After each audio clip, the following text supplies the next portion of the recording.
moment. I want to just set it up a little bit and to confess to you that on such a sad day of grief and the things that are involved behind the scenes in that regard, I don't want to be up here today. I want to sit down there with you and say nothing. And I know that there are a range of emotions, from being mad at God to just numb. And then how God's strange way that He works.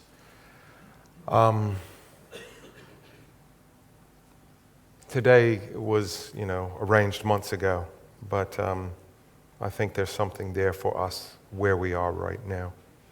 So we have started this series on prayer. And it's not so much the how-to, because most of the people in this room have been around this for a while and can pray better than I can. It's about how do we actually engage God. Because in a church that holds to God's word and holds to God, we say it's not a religion, it's a relationship. And we believe that, and we hold that. But if it's a relationship to late and relate, there's a back and forth involved. And so what does that look like? And it looks like how we experience that relationship. And so I want to talk about it outside of the normal parameters of how we think of prayers. I grew up in a family that was fervent with its prayers, and I would get asked, have you said your prayers? Which was, have I 0800, God, I need to talk to you about these 496 things right now.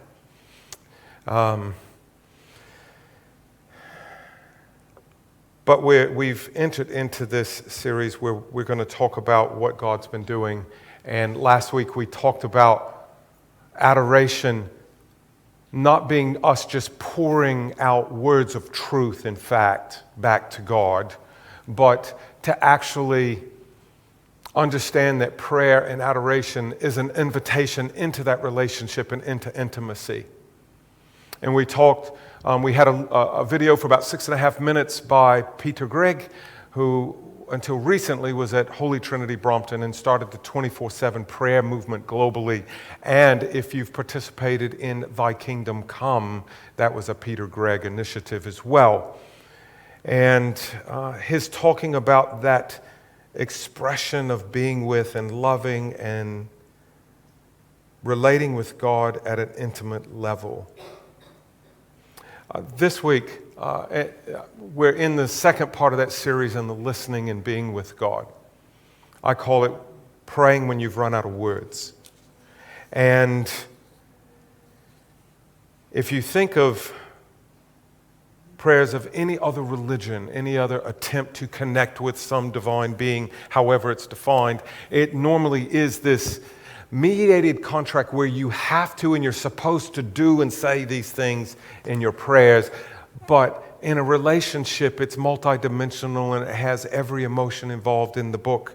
One person said in the piece, I'm so angry at God.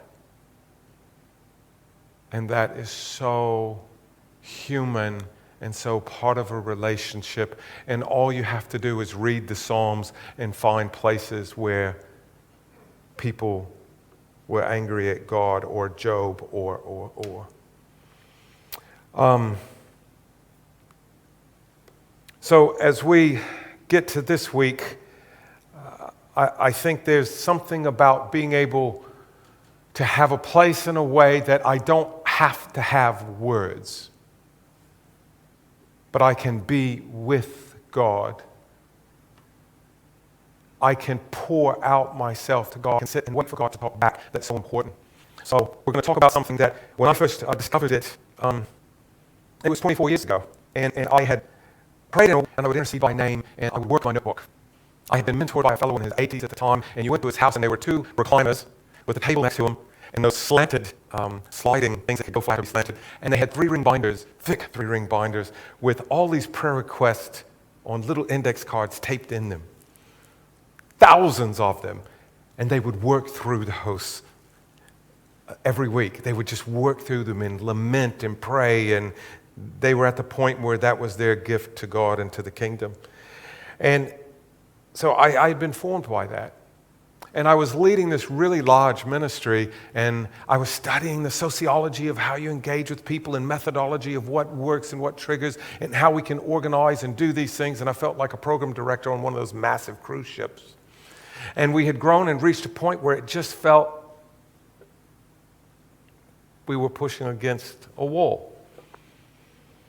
And my mentor said, "Have you ever heard of this thing called centering prayer?"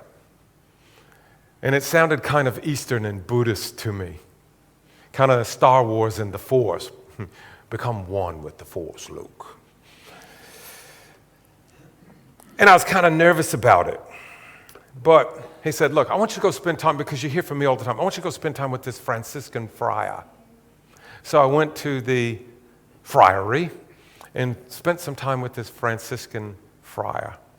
And we went in this little quiet room in these little stools about this big, which even back then was a little awkward to get down into. And he said, "Let's pray." Now, quite often when you're going to have real prayer, there's silence before you have real prayer. And after a minute or so, I'm sitting there and I've got my hand, got to be in the right position. And I'm peeking my eyes and looking over there to see. I'm waiting, right? 20 minutes. 20 minutes of not knowing the map of what's going to happen next, just sitting in silence. It was torture for somebody who had always been like the little kid in the supermarket talking their parent to death. That was me talking to God constantly, and this silence was killing me. But I had no idea what I was supposed to do. With time, it became like Mr. Miyagi in that movie Karate Kid, now very old movie. He was like wax on, wax off, paint on, paint off. And I mean, the kid in that movie is like my age now, so it was an old movie. But Mr. Miyagi didn't explain it up front. You did it and came to understand it with time. So that was my journey in this centering prayer.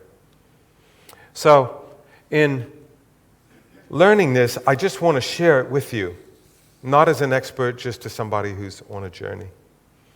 First of all, I want you to know that centering prayer is a very ancient practice. Old Testament Jews, if you remember Nathaniel talked to Jesus and he goes, "I saw you sitting under a fig tree." Nathaniel was sitting being with God, not rattling off a list to God. That was a very common Jewish practice. Jesus would get up early in the morning or stay up late at night and go off to a lonely place to pray. And we sit there and think, well, he's thinking, for Jesus, it was a relationship of being together. And to have a relationship is a two-way conversation. That's continued through the history of the churches, and I could recount every movement through time where people have done that in our world. Now, also in our world are some others that people get a little scary of centering prayer because they feel like it's too close to a Buddhist meditation where you empty yourself out and think of nothing. Literally, Luke, become one with the Force. That's not what I'm talking about. And then more recent today, probably adopted from that, I'll credit it, is what is practiced in all of our schools, including around the corners here, which is mindfulness, where they get the kids to be still and reflect. And in the past, it was a force to come in. Now, we could talk about it for hours, and things can be gateways. But to take the scariness out of both of those, the simplest way to phrase both of those is it's being very aware and present in the present. I remember my kid just getting so upset. It's like, look, I just want you to sit there and try to still yourself and figure out what is it I'm actually upset about. And that would be kind of similar, just and distill it down. If you went to a sound studio and they recorded a symphony, they could separate all the sounds so that you could hear the piccolo. But you don't pick out the piccolo when the symphony's playing. And so these two things, they're not bad. They're just kind of incomplete and don't have much engine under the hood. It's fine to center yourself and cut out the noise and get quiet. That's why we go on holiday every year. But this idea of centering prayer is a being present with God and actually having a relationship and listening to what God may have to say. In the 1900s, our thinking, now it's 100 years, big block of time, but our thinking became to what we could see, touch, and feel right now. If you remember the original Star Trek. Mr. Spock, Captain Kirk, everything was pragmatic and reasoned out and thought out, and we could solve the math equation for X and fix the universe. Everything was very Aristotle and reduced to this pragmatic in front of us. And so we as a church, the Western church, particularly evangelical churches, moved away from this. But in the recent past, not just Catholics and Anglicans and Orthodox, but Baptists and Vineyards and charismatic churches are rediscovering this be with God and be quiet. Let me give you a picture. You have some friends that you go to dinner with sort of regularly. But every time you go to dinner, they dominate 95% of the conversation. And they talk about themselves. And they talk endlessly and tell you everything. Yeah, there's a couple people closing their eyes and smiling because they can feel what I'm saying. I've had one of these in the past couple of months. Imagine me unable to speak for 3 hours. And I went home tired. I was glad the next day was Saturday. Now imagine every time you got together, it was this relentless wall at you. In fact, I've got this slide. I got to put this slide up. I hope it's next. There you go. And it's just this endless wall. And after a while, what you would ascertain, or may have ascertained, is that actually they're not interested in us. They don't want to know me. They don't want to understand me. They don't want to know Suzanne. They don't want to know anything about our kids. They're actually self-absorbed. Now, take my little humorous, painful story, and let's go back to God. Because in a religion, you say certain things so that you rub the genie bottle and that deity does stuff back, and you've got this contract. I do this, you do that. But if a relationship with God, the triune God, the Father who sees us as daughters and sons, the Christ who sees us as brothers and sisters and friends, and the Spirit who is the intimate lover of our souls, and it's a relationship, it's both ways.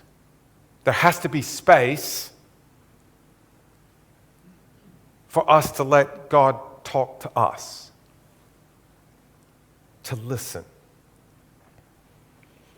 Because God actually may have stuff to say to us, to comfort us, times like right now, to teach us, to mature us, or to just love us,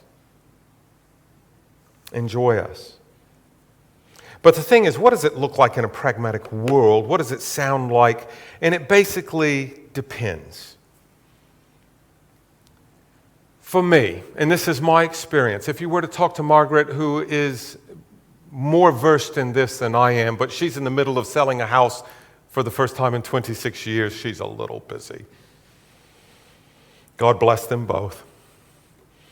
For me, sometimes it feels like nothing.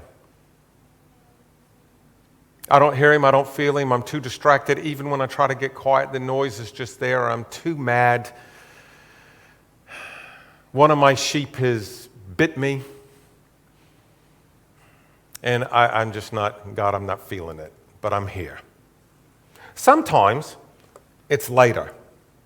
In fact, when I was running that really large congregation, I was learning to do this, and I never, at that time, heard God speak right there in the moment.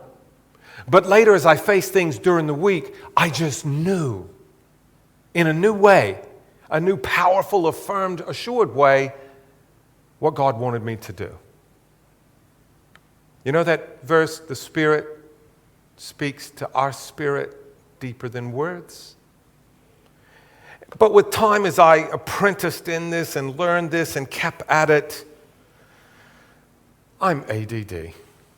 I can be looking at you and be thinking about ice cream. I can be in a meeting and I'm arranging a shopping list and a conversation I got to have and a sermon on Sunday all at the same time. But there's times in doing this that God began to meet with me, or I became aware.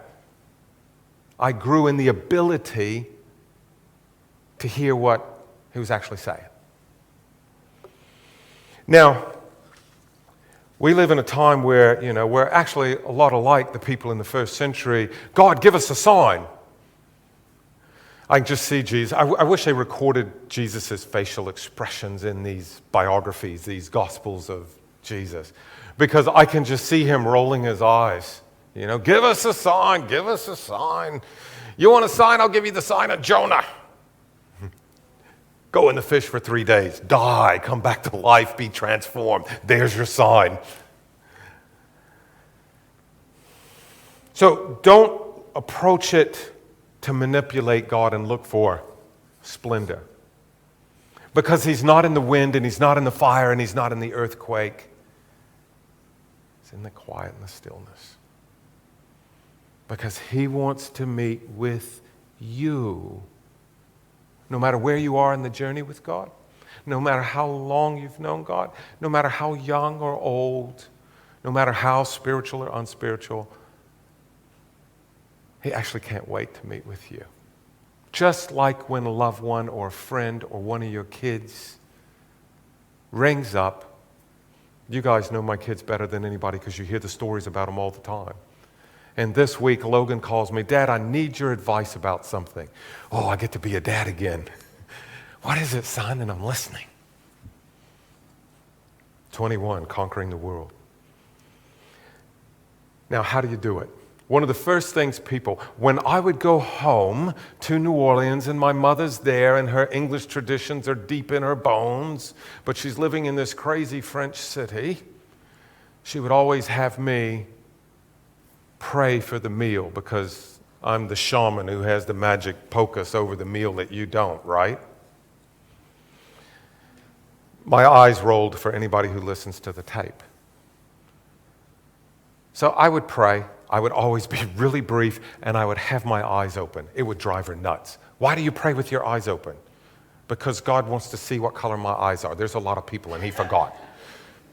So when you pray, it actually doesn't matter if your eyes are closed or not. Sometimes when I do this prayer to listen to God, my eyes are open and I'm looking at something, or I'm looking at the beauty of nature.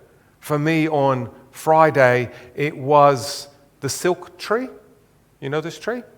Where I grew up, the Choctaw people, native original people there in New Orleans, they called it the mimosa. And I don't know, I haven't tested it here in New Zealand all these years. I've never tested it.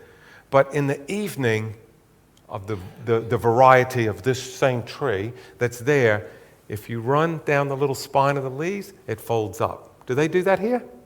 Yeah? And then they relax. It's amazing. It's like a person. It has feelings.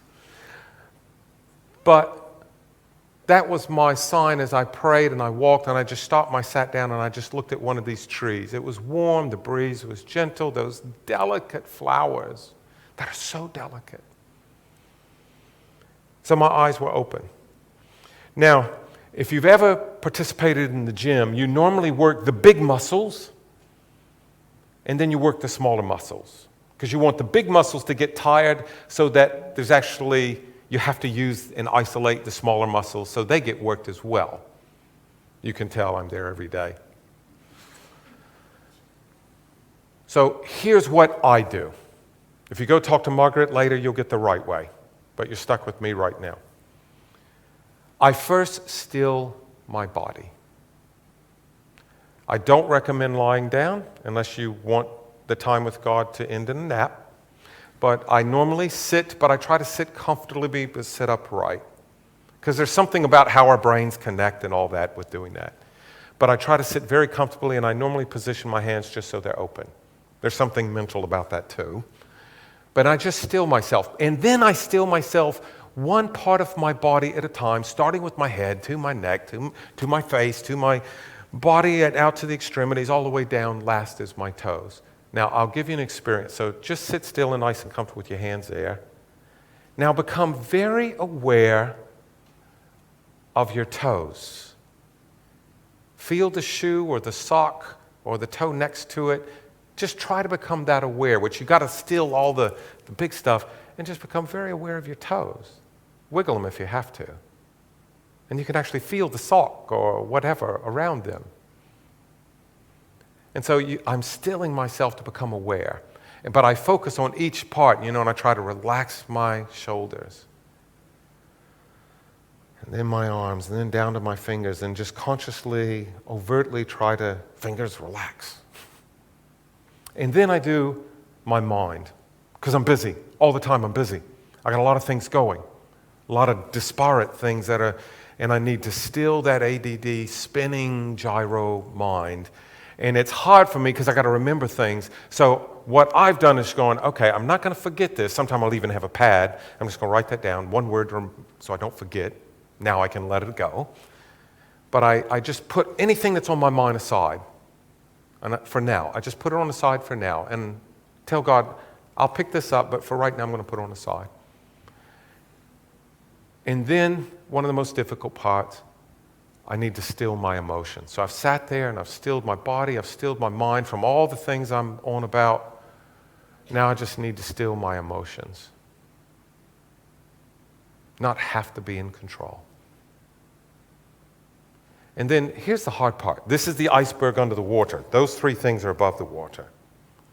The last part I try to still, and these words are inadequate, but hopefully they're helpful. I try to still my soul. This is the part that is who I am as a person, as a being, as a son, as a husband, as a dad, as a son of God, as a friend, as a pastor. I just try to still who I am apart from all of that, the part of me that'll still be in 1,000 years. And once I get still, then I'm ready. And then I listen. Now, when you first do it, if you can do it for 2 minutes, just listen. Now, what do you mean by listen to God? When you go to bed and you go to sleep, you ever hear that noise? And you're instantly really awake? And you're really listening? That's what I mean. So you still yourself from all the detracting noise, and I need to change that. That's got to go. There we go. And I just listen. So I'm not emptying myself. It's not Luke and the Force and Star Wars. It's listening for God to actually speak, as if he were going to speak audibly. Now, to be honest, I'm not expecting him to speak with human words. It's going to be deep. But I just listen to God. And at the very worst case, I'm posturing my will and my heart in an attitude to receive what God might have to say. Now, that might come in the word later. It might come through another person. It might come through a circumstance. Or maybe the Spirit's speaking to me right now.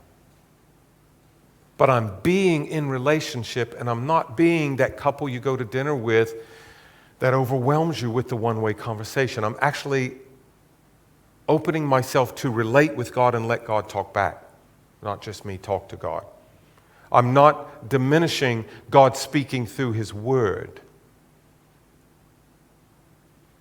The oracle of God's word, the oracle of every person, including Jesus, who brought us the oracle, the truths of God, is amazing. But I think some of what it means for us in our life is when we give God actually space. Because he's going to speak to Joyce or to Pam or to Des differently. Thank goodness. Because sometimes the way he talks to me.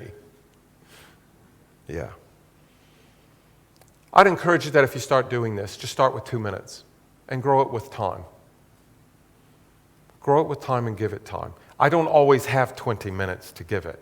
I may do 2 minutes 3 times a day, or I may do 30 minutes like I did this morning before I came over on a morning when I don't have the words of what to say. I'd encourage you to get a journal and just write down reflections, not just after you've done the centering prayer, but through the week, so that you can begin to see and get a pattern and put the edges of the puzzle together. But it's an invitation into relationship in this model of let God talk and not us talk all the time. So what I want to do is close with us just taking a couple minutes to do it. And it'll be the lab experiment, not the real thing, because we'll have to go faster in the slowing down. And so I just want to invite you to find that comfortable place, your head in a comfortable position, your eyes how you want them, open or closed, maybe that beautiful window, maybe the flowers, maybe the candle, maybe the cross, maybe the picture up here, maybe your eyes are closed, and just still yourself in your body. And I'll give you just a moment to work down your body and kind of just silence it and allow it to relax.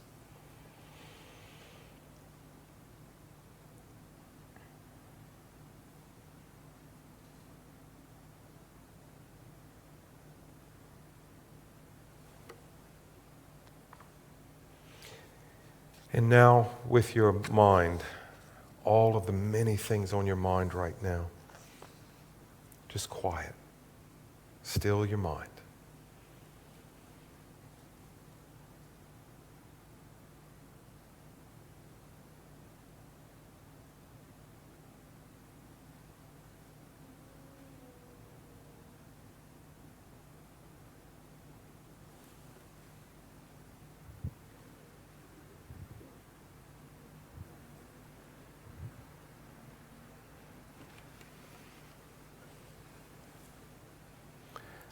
And now your emotions, probably the most difficult for many today, just let the emotions drain out.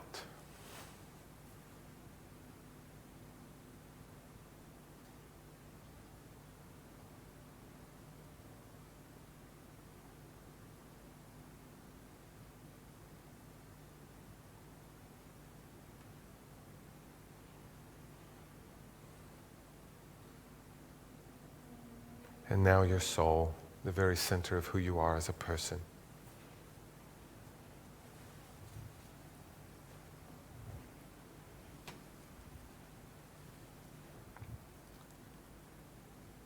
And now the God who's not in the earthquake, fire, wind, the one who comes in the silence.